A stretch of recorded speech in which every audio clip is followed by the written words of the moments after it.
A couple stops towards the end, big field goal block, put ourselves in position to have a chance to tie the game right at the end. And ultimately, the story for us and the lesson for us is you can't beat yourself. 13 penalties, a lot of mistakes in there that we just got to clean up and put ourselves in a much better position to be successful. And so we got a lot of work to do.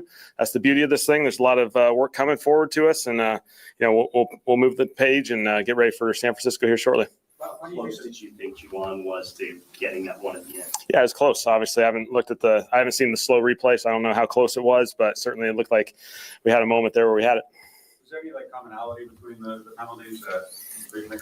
Certainly a lot of it, the main stuff you got to deal with is the controllables, the pre-snap. I mean, the pre-snap, that was just simply not good enough. That doesn't meet the standard in any way. We have a bunch of penalties on both sides of the football in the pre-snap world, and that's all under our control. How would you evaluate Spence throughout the entire game? Yeah, I thought Spence did some good stuff. He put us in position there. Obviously there's highs and lows as you go through a game, but I love the way he approached it, the mindset he played with, and he gave us a chance. Kellen, why did you choose not to call any timeouts at the first half? Yeah, we're close. We talked through it. Getting the ball at the end, the start of the third quarter, they still had all 3 timeouts in their pocket. And so we felt like we'd let it play out and then see on our possession, see if something popped there. And if something popped, we'd keep it alive and put ourselves in position. But definitely something that we talked about. Kellen, your thoughts on the way that if you're a man over 30 who makes at least $150,000 a year and you're still embarrassed to take your shirt. Don't know what the heck that was, but we were supposed to be looking at the press conference from Kellen Moore. I don't know what the heck that was. I thought must have been using my other YouTube account there. But anyway, the press conference of head coach Kellen Moore, basically talking about things that we already know, ladies and gentlemen. We already know about, so there ain't no need to be surprised or anything like that. What it all comes down to it, ladies and gentlemen, 13 penalties in this game. A lot of self-inflicted wounds. The New Orleans Saints fall to the Arizona Cardinals by a score of 20-13. I'm going to try to go ahead and try to pull up the press conference again on with Kellen Moore. I think we stopped at maybe the 153 mark for those that may not have checked it out. I'm going to go ahead and pull that back up on the screen because I just came over from Bleacher Report, and I didn't get a chance to check out the press conference. So I do want to know what Kellen Moore said. So let's go ahead and pull that up and continue. Plays and some situational football came up on some third and longs. They were able to convert a few third and longs, and that extended some drives, unfortunately. Was that Alontae Taylor blitz at the end something that y'all kind of saved for a specific moment, or was that just the one that worked? It's certainly available to us in a number of other situations, but there's risk reward with that. I thought Brandon did an awesome job calling this game, putting us in a really good position, really great opportunities to compete each and every down, and I thought it was a great call in that situation.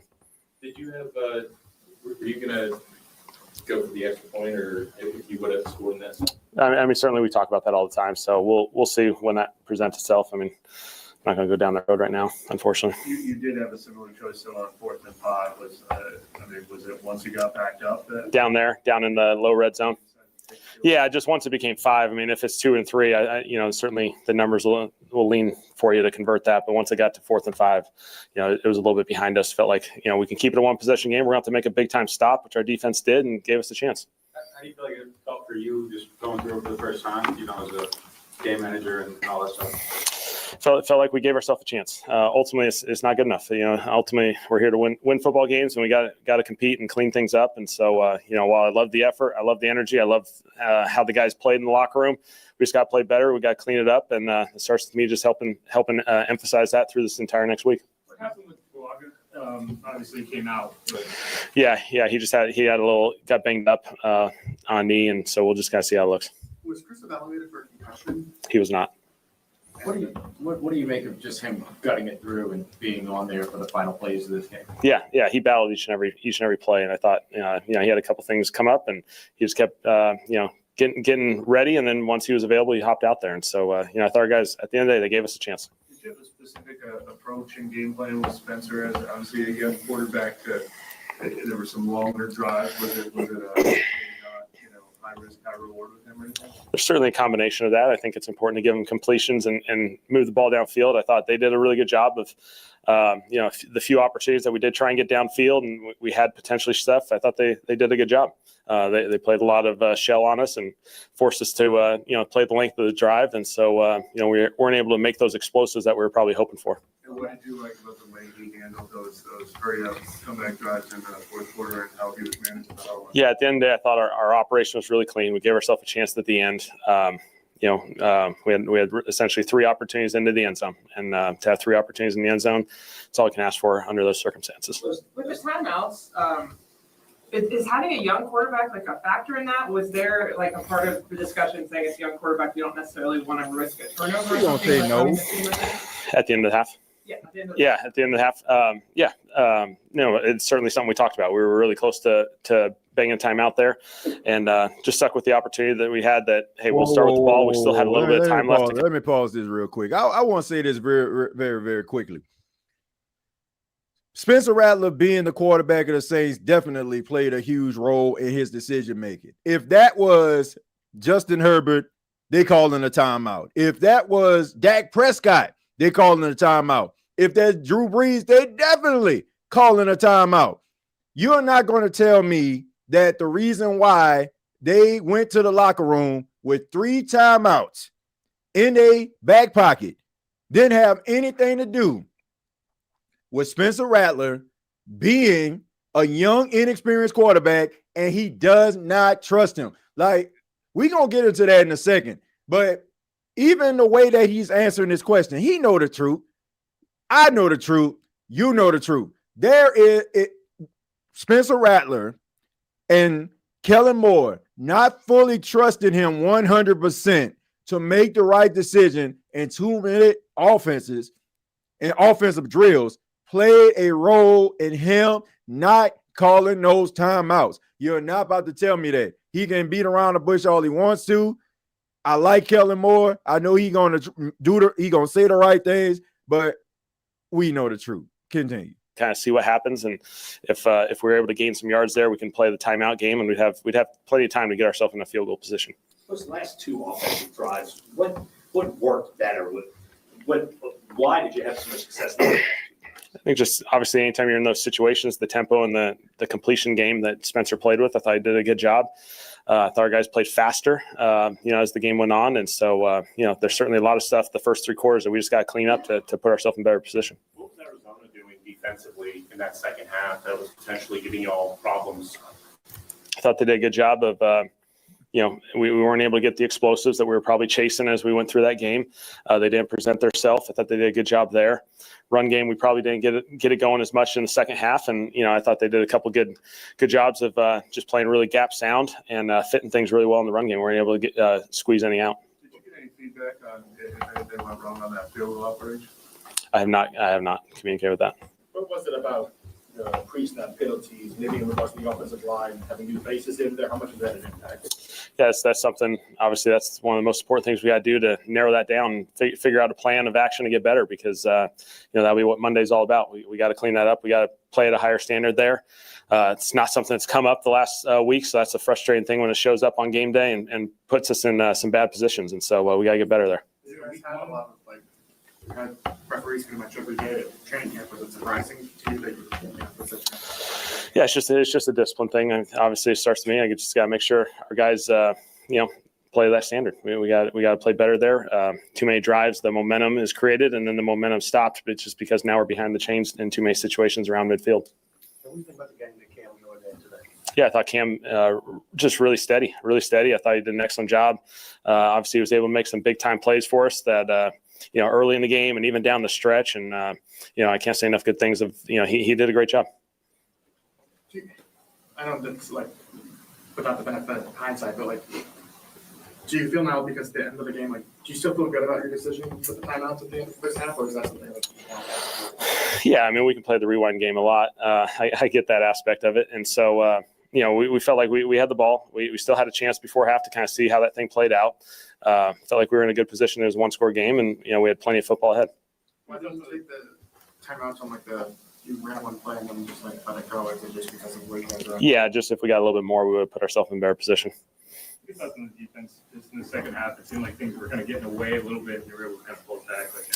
Yeah, I just thought the defense did a really good job. There were some third and longs and some of those things that showed up early in the game that we just we weren't on top of, and so we missed some opportunities there. Settled in. I thought a number of stops down the stretch. I thought they did a really good job of getting Arizona behind the sticks in a few situations, and they gave us a chance. Is there anything you can pinpoint from the third downs in particular? It just seemed like the first half it was. Yeah, it's probably we'll have to evaluate it, and just the communication. When you're pressuring guys, we're really close on the pressures, and then the back end's got to be tied together and match people up.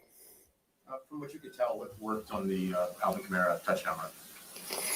Yeah, I thought it was just a really good job up front. The combination blocks were really good. I thought Alvin had some great patience, and he found the space to the right, and so he did a nice job with his vision, just seeing it and giving us a chance. You guys probably had a little bit more pass heavy in the second half. I know you were playing from behind and there was clock management, but was it also something like you saw was working with the passing game that you wanted to lean more heavily? We just weren't efficient enough in the run game. It felt like there were some opportunities on first down to maybe get some completions and not play behind the sticks a little bit more. And so that led into a little bit more passing as we went.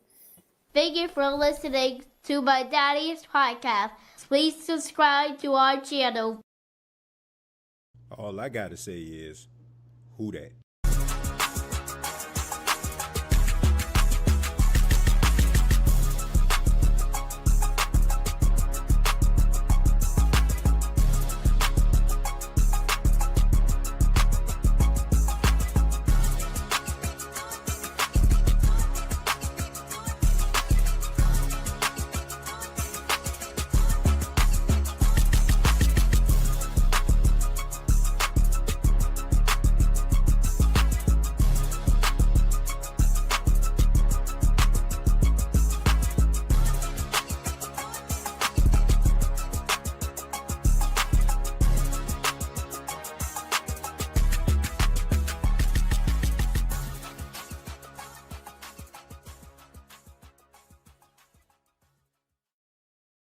Hey, what's going on, Who Dat Nation? It is yours truly, TJ Jones. And yes, I am the host of the State of the Saints podcast. I got a shirt in town, man. Been to church today.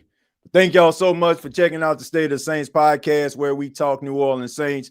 Really do appreciate your time. The New Orleans Saints fall to the Arizona Cardinals by a score of 20-13, and the Saints fall to 0-1.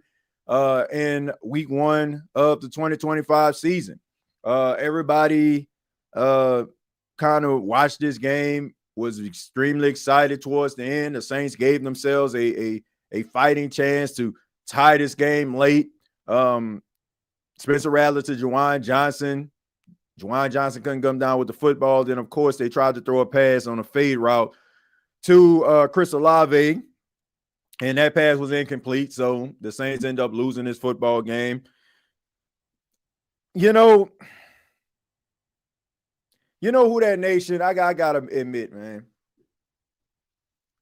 Normally in years past, when the Saints lose in heartbreaking fashion like this and put you on the edge of your seat, you feel a tad bit disappointed and you're mad, right? I'm not really mad about the New Orleans Saints losing this football game, and here's why.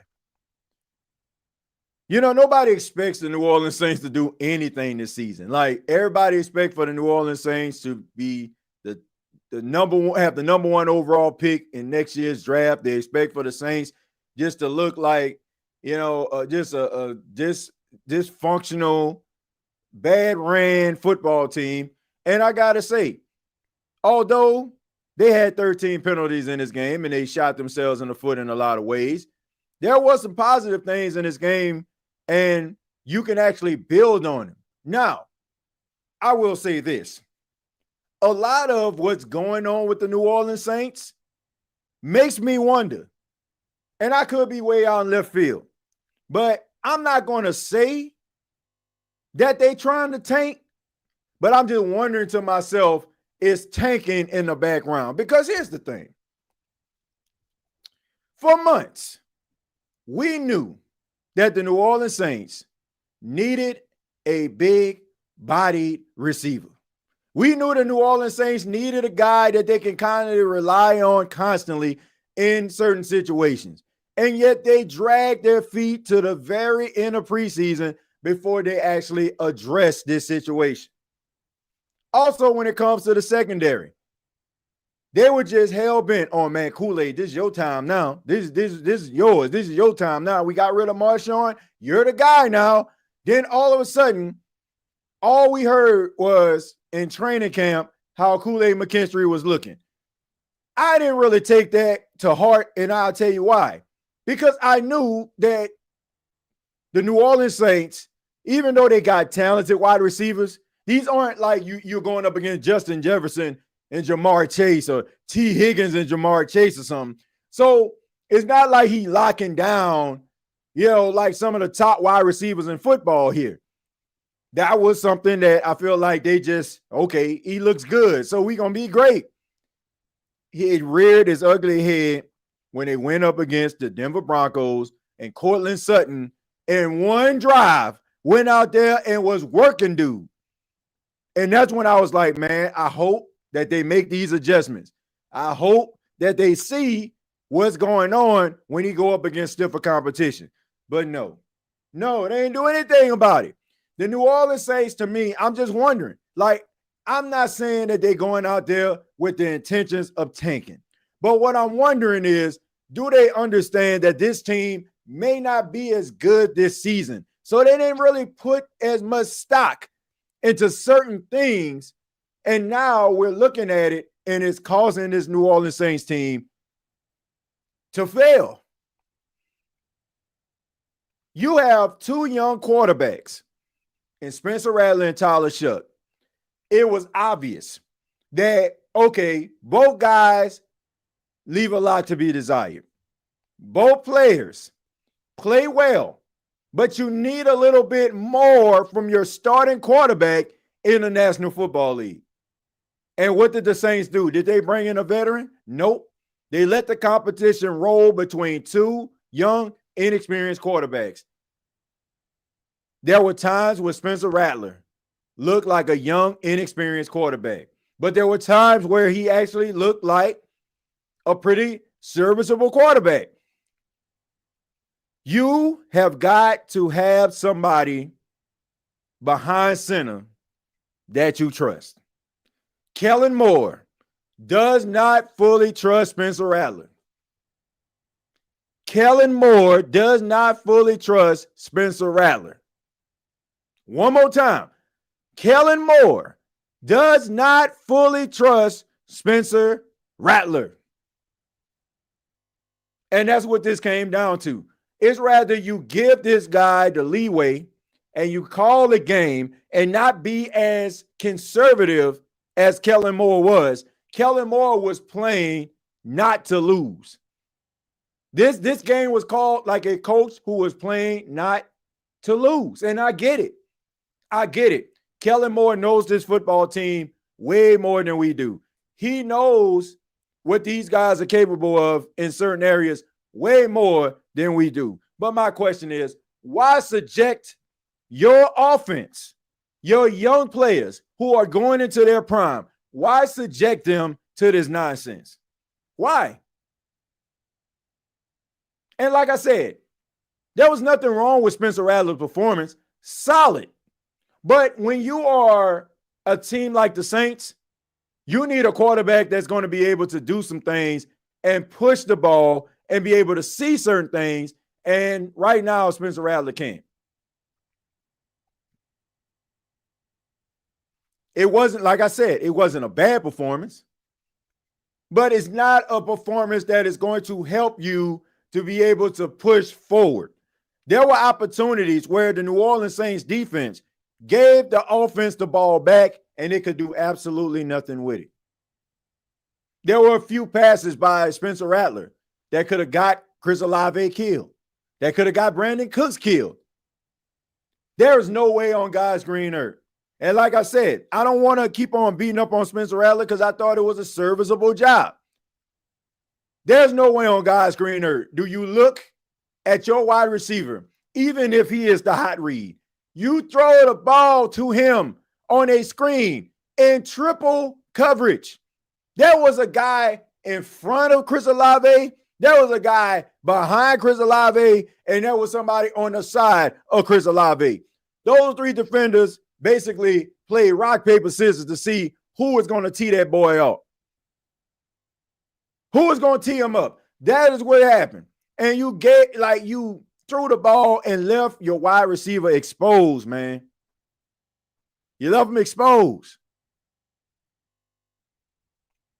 The very next play, he tries to thread the ball to Brandon Cooks in triple coverage. Those are the type of plays that you got to look at on film and got to wonder to yourself, how can I put the ball in a place where my wide receiver can protect himself? You got to throw the ball low at the ground.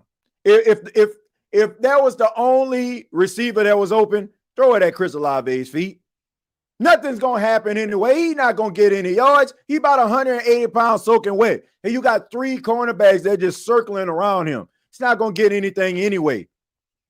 Sometimes the best decision is to throw the ball at the ground because worst case scenario is he loses 2 or 3 yards. So now you're behind the sticks anyway.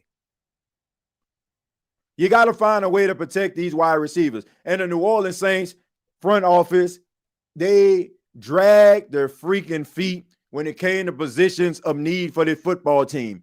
They had an opportunity to address it in the draft. They didn't. They had an opportunity to address it early in the early in the offseason, and they didn't. It wasn't until late they decided to call up the Denver Broncos and Sean Payton to try to get Devon Bailey, a 6'5" wide receiver. Why take so long? Why take so long to get something that you actually need? And somebody tell me, what did Devon Bailey do in this game? Absolutely nothing. 1 catch for 14 yards. So this is why you need those possession guys. This is the reason why the Saints offense is designed for big splash plays that have mesh concepts, right? That allows these speedy receivers to be able to run drag routes across the middle of the field and be able to beat the cornerbacks and beat the safeties and be able to get around the corner for a touchdown. But what happens when the Arizona Cardinals come into town and they don't give you anything deep? So right now, you're asking small receivers to win the battle on the line of scrimmage. They getting pushed around because they're not the biggest guys in the world. This is a game where a guy like a Gabe Davis could eat.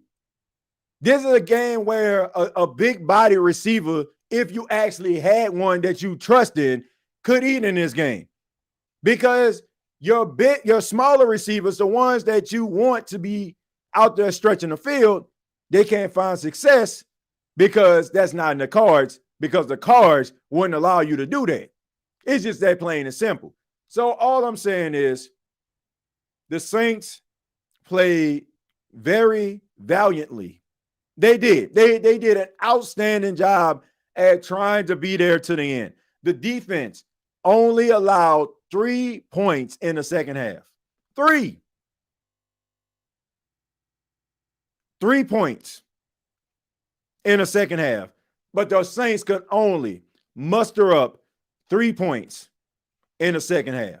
You had 4 opportunities at the red zone, and you only got 1, and that was with Alvin Kamara rush for a touchdown. They have got to find a way to cash in on these red zone opportunities, and they got to find a way to be able to utilize these wide receivers in ways when these teams go up against them defensively and they have the personnel to be able to make sure that nothing goes over their head. It's going to be a tough day for you. It's going to be a tough game. It's going to be a tough game for the Saints, and it's definitely going to be tough if you continue to shoot yourself in the foot with countless penalties and just putting yourself back further and further and expecting a young, inexperienced quarterback to get you out of these situations more times than not. So that's where I'm at. That's where I'm at. But let me go ahead and read some of your comments, man. Read some of your comments here. Says Groupie, okay, yeah, he missed one, but wouldn't even have 13 without him. Yeah, but that's the problem. That's the problem. Ain't nobody sitting up here with a respected offense talking about, man, I hope my kicker bring his A game today. The fact that people even have this type of confidence in Blake Groupie to this point is just pretty sad to me. It's just a testament to how bad this offense is in the red zone. That you need to, like, he you don't want your field goal kicker to miss a field goal, right? You don't want him to miss, especially one that close. But at the end of the day, it's like, man, I want the field goal kicker to be accurate, but I don't want him to be a part of the game plan like this. Like, man, okay, we get down to the red zone. We need Groupie to kick 3 points. No, you need to cash in with touchdowns. We need to be talking about Blake Groupie missing some extra points if he going to miss something. The fact that the Saints are even having this guy like we talking about Kamara or talking about Spencer Rattler or Chris Olave or something, like, that's sad. That's sad. Like, you want to have an accurate kicker, but not to a point where we talking about him in the form of strategy. Like, that's pretty bad, man. That's pretty bad. I think they just missed out on some things. Yeah, self-inflicted wounds, 13 penalties. And like I said, man, you don't have that 50-50 guy. Like, you do not have that 50-50 guy. Who is the 50-50 ball guy on this football team? Who is it? Who's the guy you just throw the ball up there and you can just count on him to come down with it? You don't have him. You don't have that guy. Now, if you can throw the ball to Chris Olave on a dime in the back of the end zone, he's going to catch it. But I'm talking about a guy you just throw the ball up there and he going to come down with it. Where's that guy on this football team? You don't have him. Most of the wide receivers that the Saints have, they going to catch the ball if they're wide open or they got separation. And most of the time, their separation comes from the fact that they're just faster than a guy that's guarding them. But who is the 50? I'm serious. Who is the 50-50 ball guy on this football team? Who's like, okay, man, look, we need a play. It's third down. Man coverage. Throw the ball up there. Who is that guy that's going to come down with the football on this football team? Who is he?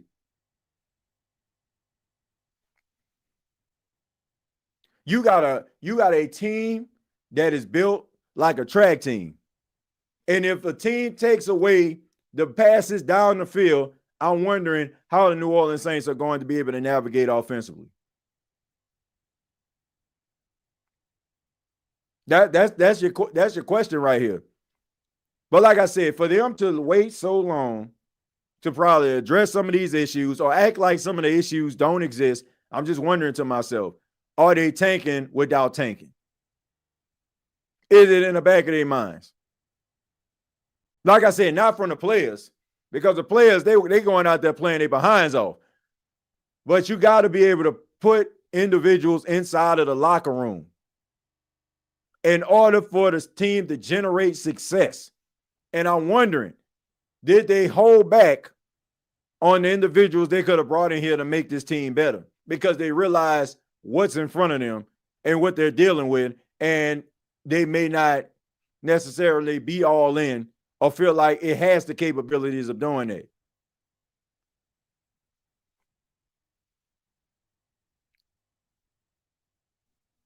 Alfred, thank you very much for the 199. Says, why we abandoned the run game so early, it was good.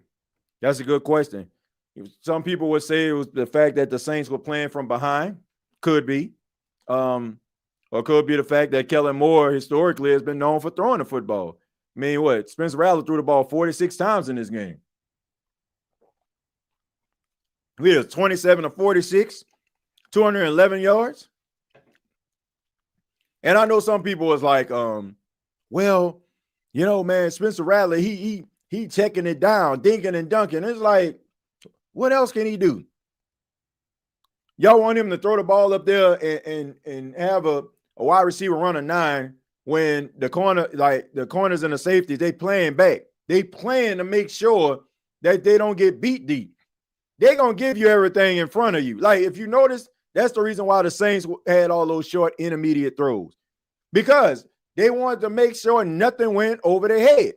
It was like, okay, we'll get down here. We'll get down here. Okay, y'all can have this nickel and dime, nickel and dime, nickel and dime. Then when you get close to the red zone, we gonna lock you up. Y'all gonna rather kick a field goal, or y'all gonna try to go for it on foot, and y'all ain't gonna get it. That's what they were on. So I don't understand. Like it's not as simple as you may think. Like some people like, man, why didn't you just throw the ball down the field? Good question. I'm opening up the phone lines, man. I want to hear from you. What do you think about today's game? What do you think the Saints got to do in order for them to improve, man? I'm not, like I said, I'm not upset. I'm not upset about what I seen today. I'm not upset about it because, like I said, I know that this is a rebuild. When you're dealing with a rebuild, when you're dealing with an inexperienced football team at the quarterback position, when you're dealing with some inexperience when it comes to the coaching, you're going to have issues. You're going to have problems. You're going to have, you're going to have little issues that you're going to have to work out. But there were some positive things in this game, like Cam Jordan, sack and a half. Carl Granderson, sack and a half. They were able to get pressure on Kyler Murray. He didn't just run wild all over the place. He scrambled a little bit, but it wasn't to a point where it was just so egregious. And you're like, man, can we please do something about this guy? So with that, I'm pretty optimistic about, some of the things that I've seen, because that's how you got to approach this season, folks.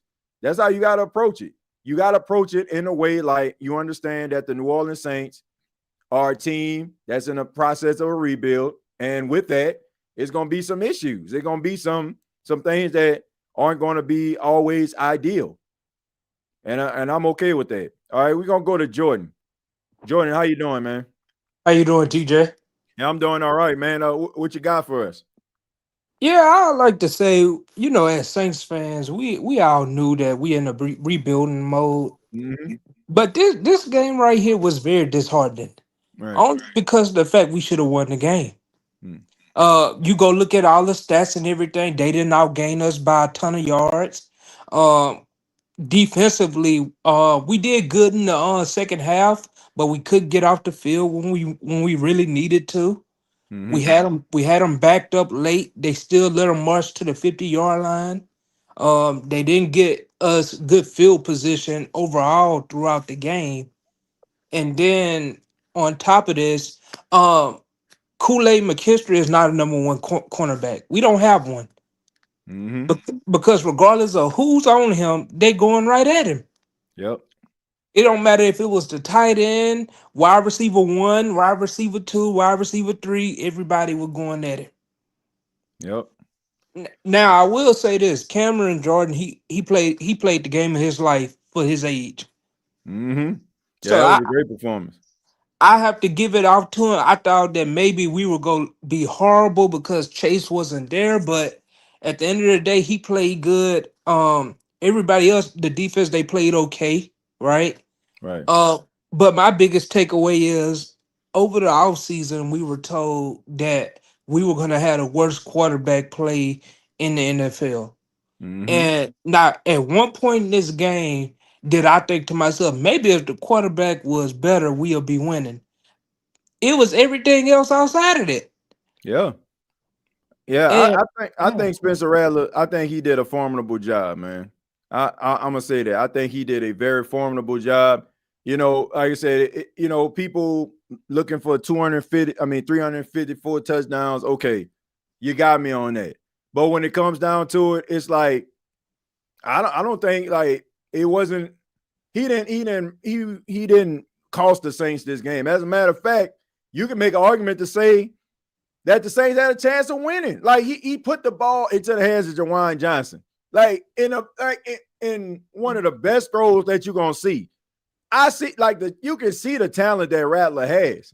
It's just the fact that man, they gotta trust this guy. That's what I came like. They don't trust him like that. Kellen Moore doesn't trust him. That's what it comes down to, in my opinion, and that's why I feel like the biggest issue is on his offensive side of the ball.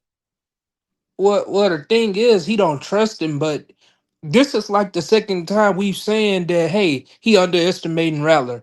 whether it was drafting a quarterback to replace him without thinking he was gonna come in improved, Mhm. and it started at the second half. They let almost 2 minutes and 30 seconds run off the clock without calling a timeout. Mm. And we would have called Dennis Allen out for doing that. And Kellen Moore just did that, and then he gave some BS excuse before halftime and then at the press conference. Yeah. Like, what was he thinking?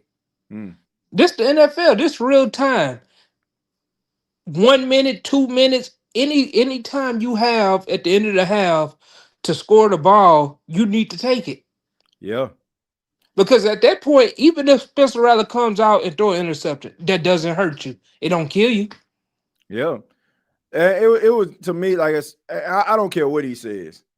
It's a trust level. If any other quarterback would have been out there, if you would have had yourself a veteran quarterback that you believed in, I honestly like that. No way. No way. Like that played a huge role. What he probably was nervous about was if they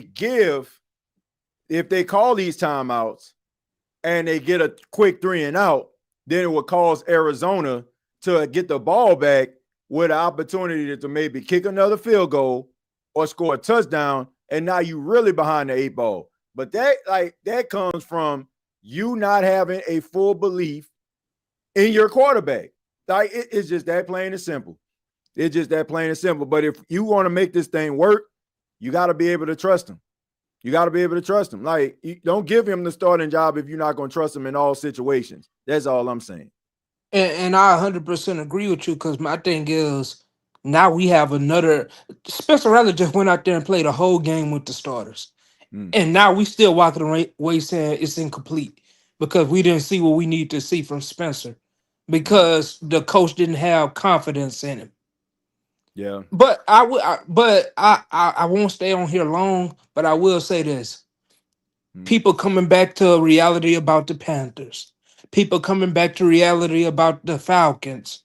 You got all these other teams out here looking pretty suspect to me. This is game time. You have to give them a shot. And I don't think Kellen Moore coached to give them a shot to win today. I didn't feel like the Cardinals were a better team today. As a matter of fact, I felt like we were pretty even as teams. I don't know where they go end up at the end of the year, but today they were an even team. Yeah. And Yeah. then I wasn't that impressed by the Cardinals. And the Saints definitely, like, credit to Brandon Staley, like he made the halftime adjustments. And that's something, and that's another thing, folks, that we need to give props and credit, because we know last year the biggest issue with the Saints was them not making second half adjustments. We did see second half adjustments from Brandon Staley and the defense.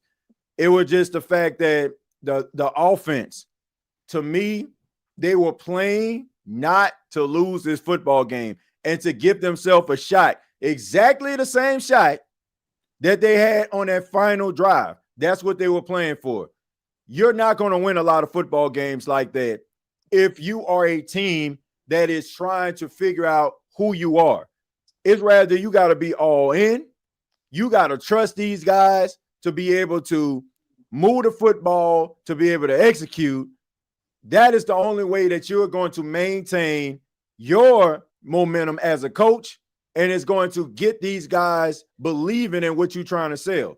Being conservative, like being afraid, trying to just, okay, man, let's just not hurt ourselves. Like, you got to give them an opportunity, man. And if it don't work out, then it just does not work out. You got anything else, Jordan? yeah, and the last thing I say, TJ, I don't know if you watched the Kansas City Chiefs game the other day, Mm-hmm. but when I was watching that game, the only thing that was going through my mind is if you give Patrick Mahomes our skill position players, they win in the Super Bowl. Yeah. So we have no more excuses about we not talented enough and all of that. Yeah, we need a big body receiver, but Jawan Johnson got to come up with that catch. Yeah. He got to. You want to pay him $30 million? You got to catch that ball. Man, bruh. Jawan Johnson, I thought he probably had one of his best games as a pro today. But to me, like, not sold on dude, man. I'm just not sold on dude. Like I just think that you need something more from your tight end. Like, yeah, I say he made some catches and stuff, and that's cool. But you need, like, to me, you need more from a tight end. And he don't give you that. Yep, you need somebody to make the catch, not just catches during Yeah, the game. like the catch, not a catch. Exactly, Mm. Jordan. That's my whole point. You up here like catching these passes and stuff like that. And yeah, okay, a couple of them moving the chains. But when it matters most, that catch could have been a defining moment in Juwan Johnson's career. It could have. Like, I don't know if that would have ended up in a win. Saints could have went for 2, didn't convert. They could have went for 2 and it could have converted. But it could have been a defining moment. You had 2 hands on the football. You got to come down with that, man. I don't care if guys fighting and pulling, like, you 6'4", 6'5", 245 pounds, and you're allowing, I don't know, a 189-pound dude soaking wet. Like, bro, nah. Catch the football. Catch the freaking football, and we're not having this conversation. Yeah, but that's all I got, TJ. I appreciate it. No problem, Jordan. Thank you for calling in. Call back anytime, man. All righty. All right, take it easy. Yeah, man, shouts out to Jordan. Look, man, you got to come down with that football. Got to come down with the football, man. Like, you come down with that football, people will change the way they look at Juwan Johnson these days. Michael, thank you very much for the 199. Says, appreciate the content as always, bro. I appreciate you for being here. Then we got Ross. Thank you for the 999. Says, say, Jones, I don't understand why in the world we paid and brought Juwan Johnson back. He underperformed last season. He's a journeyman at best. I mean, he made some plays today. He made some plays. Like, what he had, like 8 catches for 76 yards. So he was integral part of the offense. But when it was time, when it was crunch time, when it was time for you to come through in the trenches for your quarterback to give him possibly his first win of the season, you folded like a cheap tent. So with that, now you got 8 catches, but you didn't get the catch that mattered the most. All right, we're gonna go to Mike. Mike, what's going on, man? What's going on, man? Man, nothing much, man. What you got for us? Do you want to know what the Saints need to do to improve this team? What's they need to cut Juwan Johnson today. Okay? Now, I understand people might seem like that's overdramatic. We paid this dude, right, $30 million to do one thing. Well, 2 things. He's supposed to block 2, but mainly one thing. And that's because people be like, where's our big body receiver at? Juwan Johnson's supposed to be that big body. He's what, 6'4", 6'5"? And when the light shine, when the light shine the brightest it could have ever did, you missed the catch. Okay, we can talk about all of this thing, all these things. Blake Gruby missing the field goal, 13 penalties. Yeah, that all sucks. But when you're a $30 million man, you were confident enough to bring back for $30 million. When they can't catch a football, that's where we got a problem. And look, the worst part is I was defending Juwan Johnson last season. I was like, this guy, $30 million is a lot, but I think he's a pretty good tight end. All of that went out the door with that drop. Like, I understand you made 8 catches. Like, bruh, what's that saying? Something about it. Like, bruh, you can wish in one hand and dump in the other. Tell me what fills up faster. Spencer Rattler threw the ball. He could have thrown the ball more perfectly. And it's not like the defender was like bugging you or holding you or interfering with you. You just dropped it. Like, you get paid $30 million. I can find 30 million people that can do the same thing you do for cheap. I don't want to hear that. Oh, well, mistakes happen. Yeah, but your mistake happened to be the biggest mistake of them all.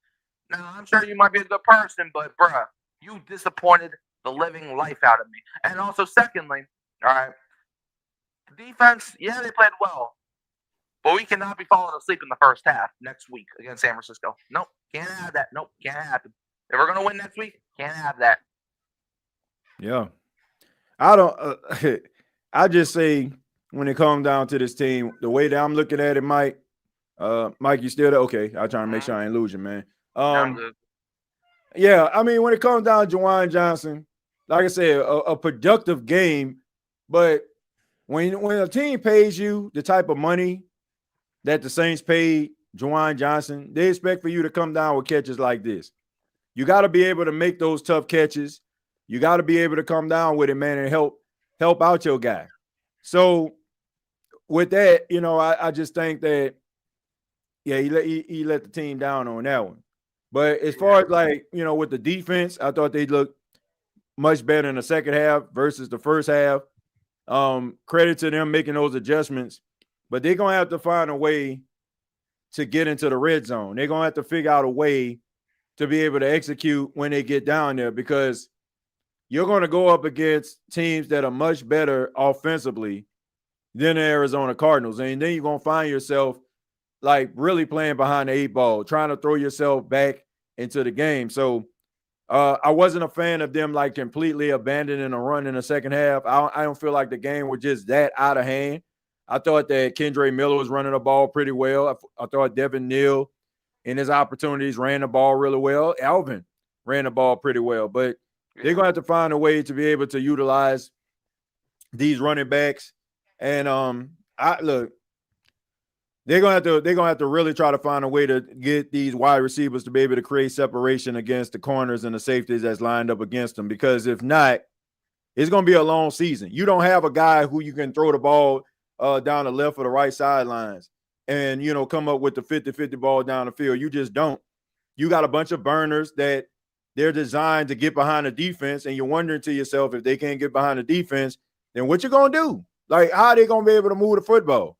So that's what the Saints are. But I'm just glad that they didn't lay down. I mean, at least we can say that. At least they didn't lay down to the Arizona Cardinals, and they looked like a team that was pretty formidable. So I give them credit in that regard.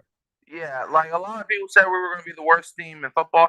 That did not look like the worst team in football to me. If you want to go and look, I understand this is the Saints podcast, but nah, if you want to look at the worst team in football, and I said this during the offseason, look at the Miami Dolphins, bro.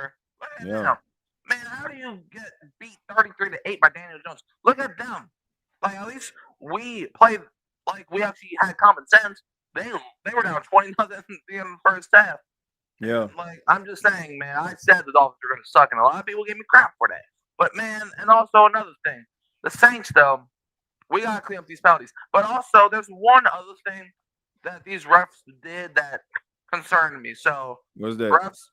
Referees, look, I don't know what we did to you, but can you just leave us alone? Because Chris Olave had full possession of the ball. Ball never sniffed the ground, and yet it's incomplete. What kind? Bro, I'm looking at that, and I'm trying to examine every single angle. I never saw the ball touch the green grass one time. So what did we do? Why do you keep screwing it? If he catches the ball, maybe we win that game because we get more yards out of that. I don't know, but bro, come on, man, referees, you gotta stop this bull crap. And that face mask call, yeah, it's how it came off. But bro, we ain't never touched face mask gang. So bro, I don't know why you keep doing this to us. I understand 13 penalties. Most of them were our fault. I understand that. But bro, these other stuff be ruining the game, man. The referees have been the story of the entire week one. Not just take the Saints out of this. The Cowboys game, so many flags. The Chiefs game, so many flags. Bro, referees, what? No one talks about you enough? Is that it? What, you get no love at home? What's going on? Talk to us, bro. It's pissing me off. Yeah, look, I echo your sentiments. I think echo the sentiments of a lot of Saints fans watching this right now. But but Mike, I got to go ahead and let you go. Feel free to call back anytime, man. Yeah, I understand you're frustrated, man, but it's a long season. Let's keep something in the chamber, man, because you letting them go right now. It's a long season, man. But I feel what you're saying. But call back anytime, man. Good to hear your passion, man. Yeah, all right, you take care. All right, you too, bro. Yeah, man. Shouts out to Mike, man. I love the passion. I love the passion, and I definitely understand it. I definitely do, man. When things ain't going their way, and you feel like a lot of it is self-inflicted. That's extremely tough. But let's go ahead and look at it. I'm gonna do this this season, man. We're going to take a look at the State of Saints podcast NFL scoreboard. As of right now, you got the the Denver Broncos. They got a 10-9 lead over the Tennessee Titans at halftime. You got the 49ers trailing the Seattle Seahawks 11-26 left in the third quarter, 10-7. At halftime, the Packers all over the Detroit Lions, 17-3. You have to wonder if Ben Johnson's absence is going to play a role throughout the season for the Detroit Lions. You got the Houston Texans ahead of the Los Angeles Rams, 9-7. Game coming up tonight, the Bills versus the Ravens. You got the Tampa Bay Buccaneers knocking off the Atlanta Falcons, the same Atlanta Falcons. Look, we already know our team was in a rebuild, and we know it was uphill battle going up against Arizona. But they swore up and down that they had the NFC South on lock. Not so fast, in the words of the great Lee Corso. Tampa Bay beats the Atlanta Falcons at home, 23-20. You got the Bengals knocking off the Cleveland Browns, 17-16. The Miami Dolphins looking like a train wreck, and it's looking like what I said on the state of the NFL is coming true. Mike McDaniel might be the first coach get fired. 33-8, they lose to Danny Dimes in the Indianapolis Colts.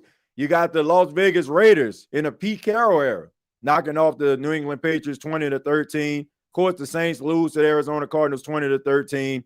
You had a thriller out in MetLife. You got the Pittsburgh Steelers knocking off the Jets 34-32. Aaron Rodgers 22 of 30, 244 yards, 4 touchdowns against his former team. You got the Commanders knocking off the Giants 21-6. Malik Neighbors was extremely frustrated in this game. Him going toe-to-toe with Brian Daboll, fussing on the sidelines. You got the Jacksonville Jaguars putting their foots inside of the Carolina Panthers 26-10. And that is the State of Saints podcast NFL scoreboard for this afternoon. And, of course, you got a Monday Night Football matchup. You got the Chicago Bears taking on the Minnesota Vikings. That should be an exciting game. Ben Johnson, new head coach of the Chicago Bears. And you also have J.J. McCarthy making his NFL debut. He was supposed to make it last year. Of course, he had the MCL injury. So, new quarterback in Minnesota. How would it pan out? But let's go ahead and go to Roderick. Roderick, how you doing, man? Hey, TJ, what's going on? I'm doing fine. How about yourself, man? Man, I'm doing great, man. Blessed and highly favored here, man. Thank you for being here. Yes. I ain't gonna be too long with you, man. I feel as if even though we lost the game, but we lost it on a positive note. You know, everybody expect, the Saints gonna be tanking, we gonna be sorry. Yeah, we had penalties and we had chances to, tie the game up, but overall everything looked good. The defense was on point, especially. I know they say about Cam Jordan doing his thing. I always wonder if we had Chase Young, would it be different? You know what I'm saying? But I'm positive, man. The way they look, if they keep on going the way they going and just fix these minute problem they got, I think we might have a pretty decent season. Yeah. Hopefully we can hit the go to the playoffs, but I see positive. How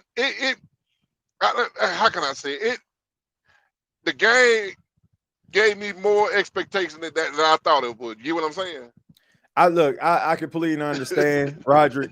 It gave me optimism about what the future could be in some cases with this team. Saints ain't going to playoffs. I think we can all say it. Just go ahead and get that through our minds right now. But there was some positive things, and I've been telling people this entire offseason, you got to be able to take like the positive things of this season and have those things carry you through. Because if you're looking for a 4 touchdown performance by quarterbacks, if you're looking for like 150 yards a week from your running back, like I just think that's just wishful thinking. This is a team that is extremely young at positions that you need experience at, and you also have some questions in the secondary. That's not going to change. I'm extremely concerned about this secondary. the Arizona Cardinals, they don't have the type of talent like Tampa has, like Atlanta has, like even the 49ers have. And I'm telling you, like, they're going to have to fix this secondary issue. They're going to have to fix it, man, because it can get really ugly if this secondary have to go across and line up across the board and go up against some of these teams that got 2 and 3 really talented wide receivers at one time. That is true. But That is like I said, there are some positive things that you alluded to. The fact that they didn't get the brakes beat off them by Arizona, and the fact that they did fight to the end and could have tied this game or even, dare I say, won it. It is very optimistic. It is a very optimistic thing to see when you look at this team based on what you probably thought going into a game like this. You got anything else, Roger? Well, the only thing I got left is they said that Arizona supposed to be a competitive team in the NFC West. So right, if they supposed to be that good again, I'm thinking we might be decent this year, But that's all I have to have. I really appreciate you bringing me on, TJ. I love your show. No problem, man. I think it's gonna be fun to watch, Roger. Like I said, I'm not giving up on the team because I understand what it is. It's a rebuild, so you're not gonna have perfection. I mean, perfection takes time, and even with that, you'll never reach perfection. You're always trying to aspire to do that. So if they can continue to try to build on some of the things that were good in this game and eliminate some of these mistakes like the 13 penalties, that's egregious. 13 penalties is insane. That's like giving up a full touchdown in a game. But if you can clean up some of these things, then I think they'll be fine. But Roderick, I appreciate it, man. Always a pleasure to speak with you. Call back anytime. Thank you, man. All right, take it easy. Yeah, it's one of those situations where I seen some positive things, man. I seen some positive things, but we're gonna go to EJB Praise. How you doing? Hey, TJ. Hey, how you doing? I'm all right. I'm coming home, going home. Every year I try and get to a couple games, so I'm excited. Right. All right. So listen. Yeah, go ahead. I am very optimistic.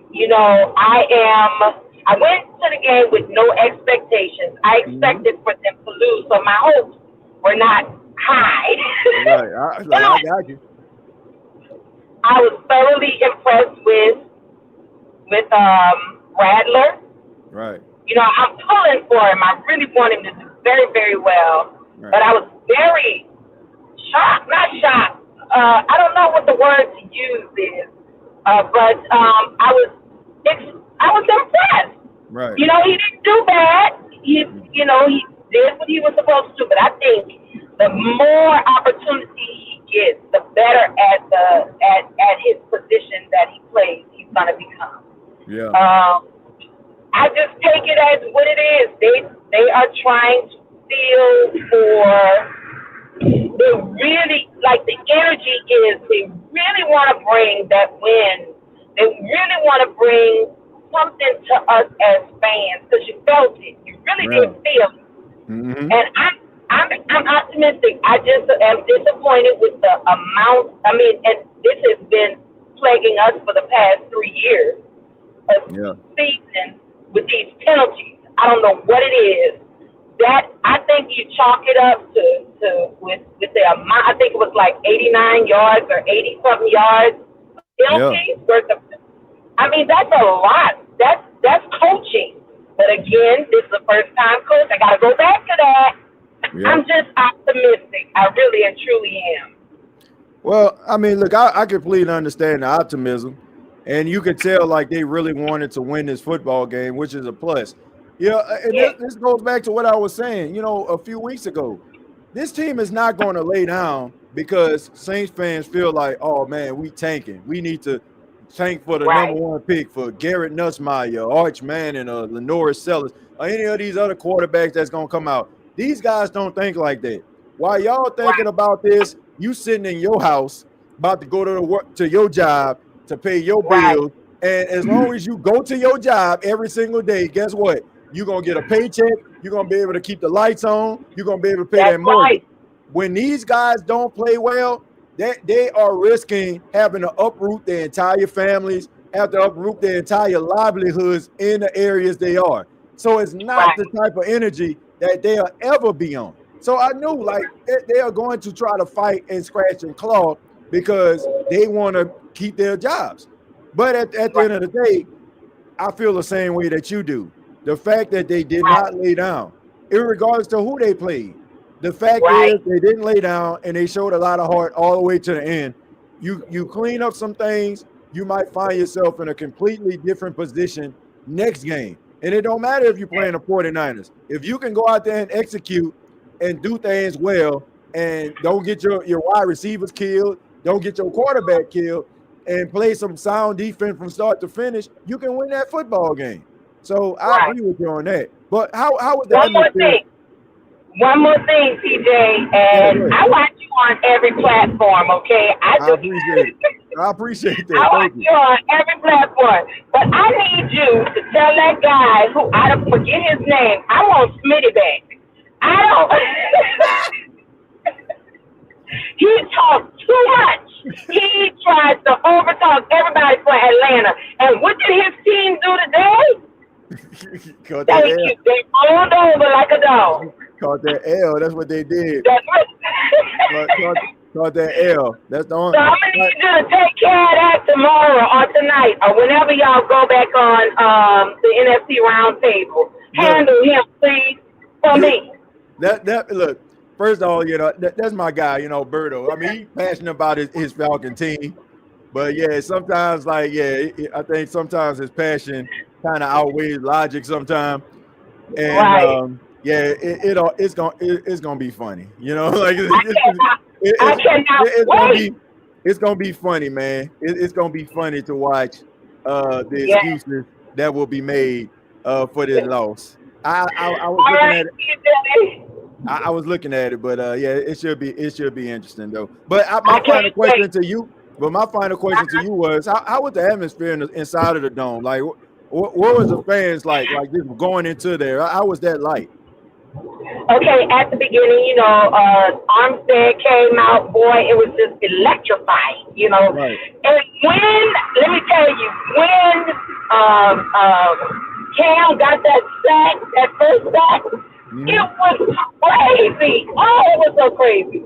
Yeah. But, as the game matriculated through, you could tell everybody started just watching, not necessarily for a win, but they were watching just to see if there's any, what's it called? Any oomph in the team. Yeah, any energy, any signs of hope. Yeah, I got you. Yes, and there is hope. Now, there are people who did leave and was like, the Saints aren't going to be this year, And I'm like, we have a new coach, a young team. Give it some time. That's what I was saying. Give it some time because our expectations are when Drew Brees played.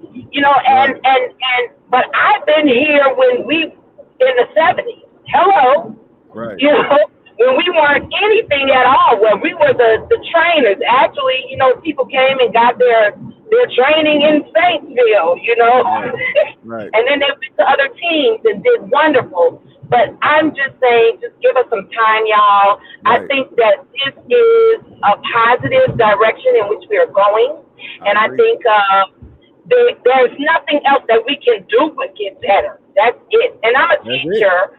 So, I'm always encouraged by, just some form of hope, and there is hope. Trust me. Yeah, gotta have some hope, and when you're going through a rebuild, you can't look at it like years past where you expected them to be clicking on all cylinders. You got to kind of look at some of the bright spots of the team and see if this is something that they can actually build on, and if they can build on it, which I believe that they can. They'll get themselves out of this situation sooner rather than later. So I appreciate it. But thank you so much for chiming in, giving us the perspective from the game, and safe travels to you on your way home. Thank you. And last, one thing, and then we can go. I love the uniform. A lot of people don't like them. I love it. I They love actually look pretty good. They act like they look better than I thought they did. They Right. do. They look better than I thought they did. They just got to win with that black helmet on. Just give her one. Just give us one. Bye, TJ. All right, but you take it easy. Safe travels. Thank you. All right. Yeah, shouts out to EJ. Look, all I'm saying is like, man, you just got to look at the positive things, right? I mean, but it could have been worse. I mean, you could have had high expectations and, expect for great things to happen. And then all of a sudden, this happens to you.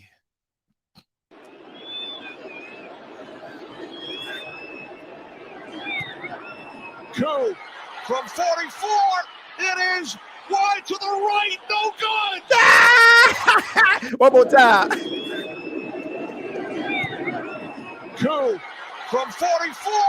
It is wide to the right. No good. Hey, y'all know I'm going to play this more than once. Two from 44. It is wide to the right. No good.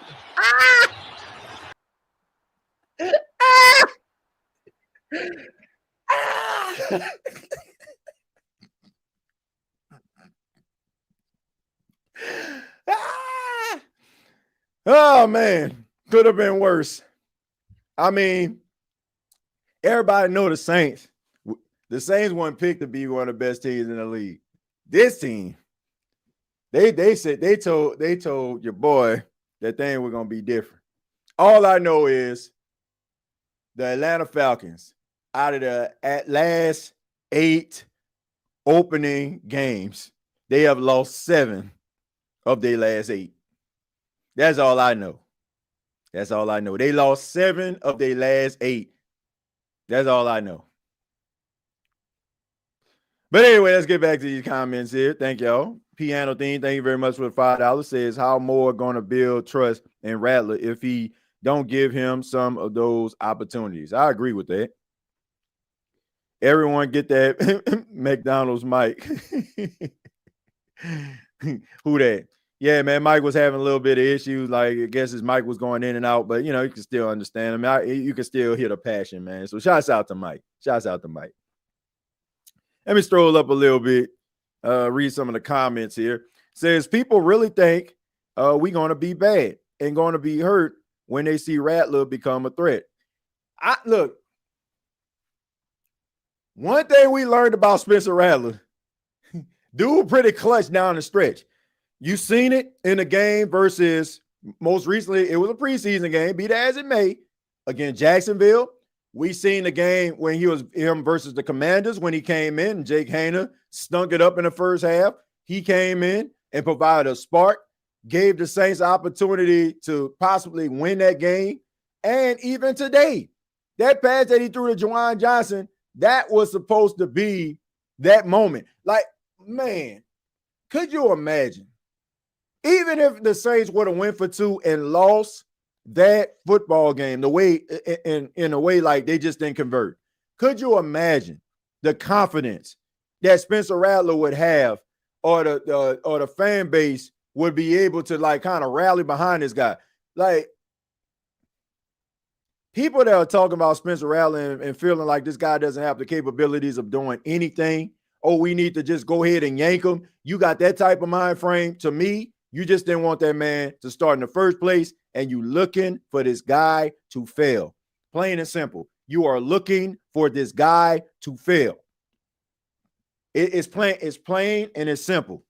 I thought he played, like, especially down the stretch.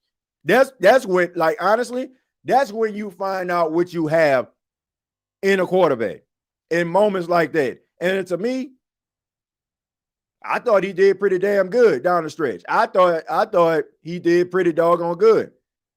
If Juwan come down with that football, we having a completely different conversation about Spencer Rattler. But right now, it just gives people ammunition to talk about, oh, he 0-7 as a starter. Like, come on, man. The guy didn't play bad at all. Not bad to a point where, we need to be sitting up here talking about this guy like, oh, like he ain't got no saving grace. I tell you what, man, Even if Tyler Shuck comes into the game, you still gonna get some inexperienced quarterback trying to figure it out. So for all those that just like, man, he ain't gonna do nothing. He ain't do nothing today. He ain't do nothing. He ain't carry us. He ain't do this, that, and the third. It's like, man, come on, bro. Come on, man. That the low-hanging fruit, eat low-hanging fruit right now because the Saints didn't win. I hate the penalties when Rattler throws a decent pass. I hate the penalties, period. Because a lot of times when they get these penalties, they get positive yards. Is Spencer Rattler going to get his credit chance until week 2 against San Francisco in the Dome, he'll be all right. And plus, offensive secondary going to get in the right direction. I hope so. I'm very concerned about that secondary. Very concerned about that secondary. Man, the Saints are ass. I don't think that was a very, excuse my French, ass performance, in my opinion. I don't feel like it was. Like, ass is what Miami did today. that was a sorry performance. At least the Saints played with some heart. You know, at least they was down there, like they was there to the very end. Like, you know, sometimes, you know, you just don't come out the way that you want to. And also, we already know that, you know, like I said, this is a rebuild. Like, what do you expect from a team that is, you know, trying to figure out who they are with a new coach, new quarterback, and new philosophy, offensively and defensively? So unless, you know, I don't know. I don't think too many really good teams, borderline Super Bowl teams, like switching out coaches. So most times teams are trying to find their identity and who they are. Spencer looked good on that 2-minute, even with the reverse catch and drop. And the other positive was our defense having 5 sacks. The team in this game showed more heart than last year. Yeah, they didn't give up in this game. They fought. And I was very impressed with the halftime adjustment by Brandon Staley. I mean, Arizona only had 3 points in the second half. Every year they look good at camp, and then the season starts. I know that people are just doing their job, but I don't put too much stock into what was said to me about training camp. I don't take any stock into it. Oh, Kool-Aid McKinstry, he looked like he's poised to be a shutdown, lockdown corner. Nah. And you can go back and rewind. I can't remember. It probably was the last show that we did when it was the watch along. I believe it was the Kansas City Chiefs Chargers watch along that we did here on the channel. Somebody asked me about Kool-Aid McKinstry. And I told him, I said, plain and simple. I said, I do not look at Kool-Aid McKinstry as a lockdown guy. I said, Kool-Aid is one of those guys. He going to make some good plays, but he going to give up some plays too. Everybody expects when they say number one corner for them to be locked down, shut down. That's just not what the Saints don't even. I'm not trying to be pessimistic, but the Saints do not have a lockdown, shutdown corner on this football team. Not one. There's not one guy that I look at and be like, man, who you will pick out that can be able to shut somebody down? None of them. Not one of them. That's why I said. That is why I've been saying and been preaching here on this show. In order for the Saints to be able to be effective defensively in the secondary, they have got to generate turnovers. They got to catch interceptions. They got to recover fumbles. They got to rip the ball out of the wide receiver's hands. That is the type of secondary the Saints have got to be if they're going to be like a really top defense. They don't have lockdown corners on this team. They don't have it. They're going to have to generate turnovers. They're going to have to give the offense short fields. They'd rather you can punch it in or keep on kicking field goal with Blake grouping, but that's the type of secondary they got. There is no lockdown, shutdown corner on this football team. And Kool-Aid McKinstry is at this stage of his career, he's an average cornerback. I don't think Kool-Aid McKinstry will ever be a shutdown corner. I think he will always be a solid cornerback on a football team. But the next great cornerback for the New Orleans Saints isn't on his football team. I mean, they can change my mind, but I don't think they exist on his football team yet. Solid cornerbacks. Solid means I can count on you to, continue to battle, Win some, lose some. That's what the Saints got on this team. Cardinals is a decent team. People think we played a JV Cardinals team. Nah, I mean, look, if you follow football, like, I'm going to say this, Trey. Only the people that don't really follow the NFL like that would say that about the Arizona Cardinals. The Arizona Cardinals were a good football team last year. Kyler Murray had a really good statistical season. Trey McBride was a top 3 tight end in the league. I mean, I don't know if y'all just think I just be talking and just be saying stuff just to say it, but I be telling you. That's another question somebody asked me. Somebody said, how are the Saints going to be able to neutralize Trey McBride? What was my response? For people that will watch that show, I said, you can't. You won't be able to shut them down. You're not going to be able to neutralize great players. You got to be able to just contain them. Make sure that they don't do too much damage. And that's what the Saints did in the second half. But the first half, homeball was eating. This man converted a 3rd and 15, a 3rd and 13. Like, you're not going to shut this dude down. Like, there was no way. I don't care what the Saints said. Trey McBride was going to eat. Like, the Arizona Cardinals are a solid football team. They could make the playoffs this year. They could make the playoffs. They're not slouches out there in Arizona. I know the reputation of Arizona Cardinals not being a really good football team, but they got some really talented guys on both sides of the football. Probably not guys that you probably would look at on TV commercials and have recognizable faces, but that's a talented team right there. It's a talented football team. And for the Saints to be able to go toe-to-toe with them when they actually are kind of trending in a playoff direction, NFC West winning direction, it's something to be optimistic about.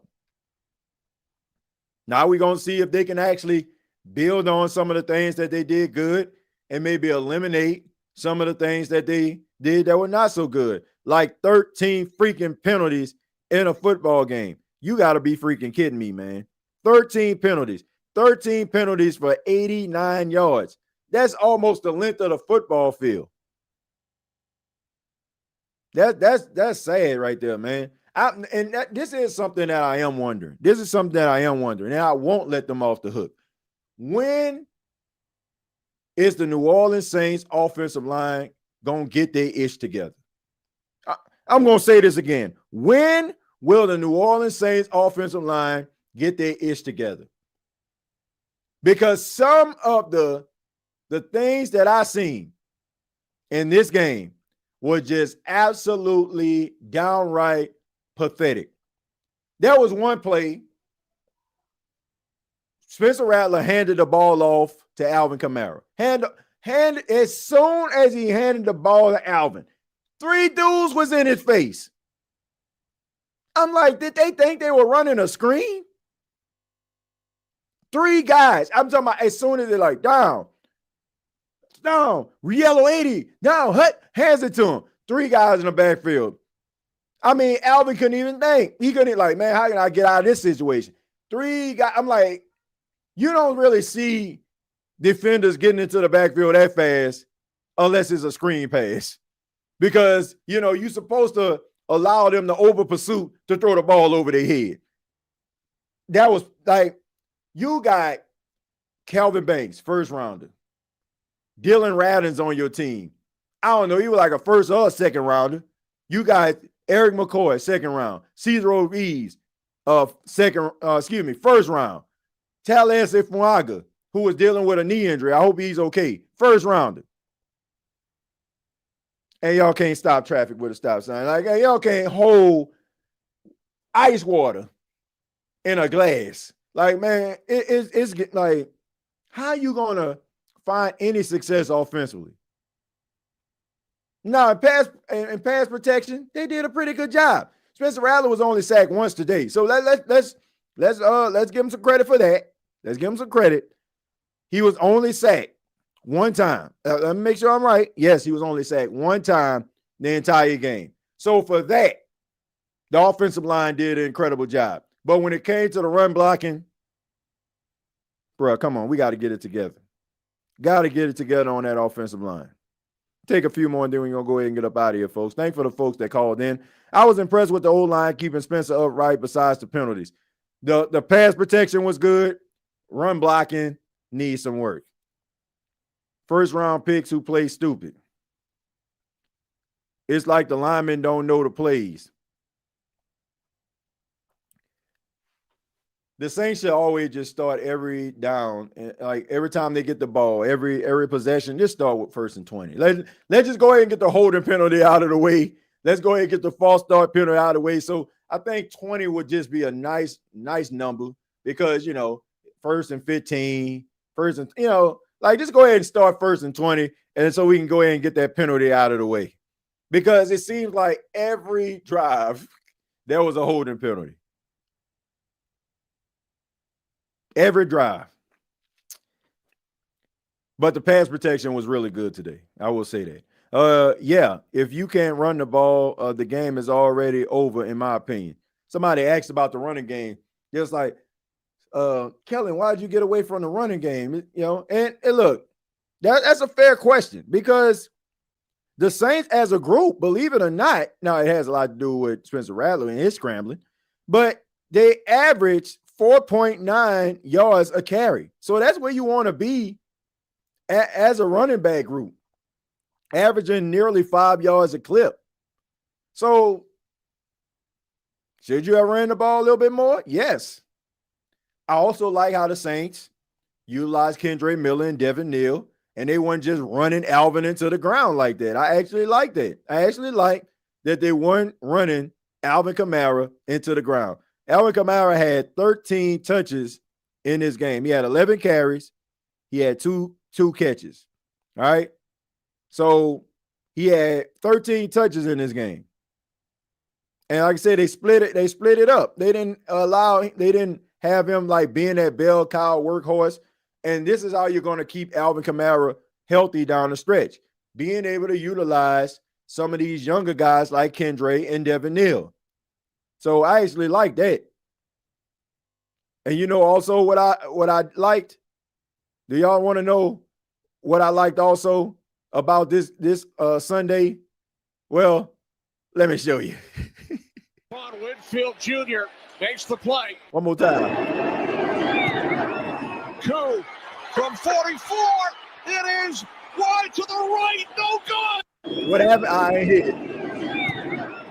Coup from 44. It is wide to the right. No good. Hold on. What you say, Kenny? Coup from 44. It is wide to the right. No good. Man, if you're going to have an L on a Sunday, feel good to know that the Falcons got one too. We about to go ahead and wrap it up, man. But thank y'all so much for checking out the State of the Saints podcast. Really do appreciate your time. Shouts out to everybody that called in. Shouts out to everybody that make the State of the Saints podcast what it is. We'll be back during the week, man, giving you all videos and content pertaining to your favorite team, the New Orleans Saints. Be sure to subscribe to the channel if you have not already. Previous episodes available here on YouTube. Check out the NFC South Roundtable every Tuesday at 8 p.m. And also check out the State of the NFL. We'll be doing videos for that as well, man. So much love to everybody for stopping by. Football is back.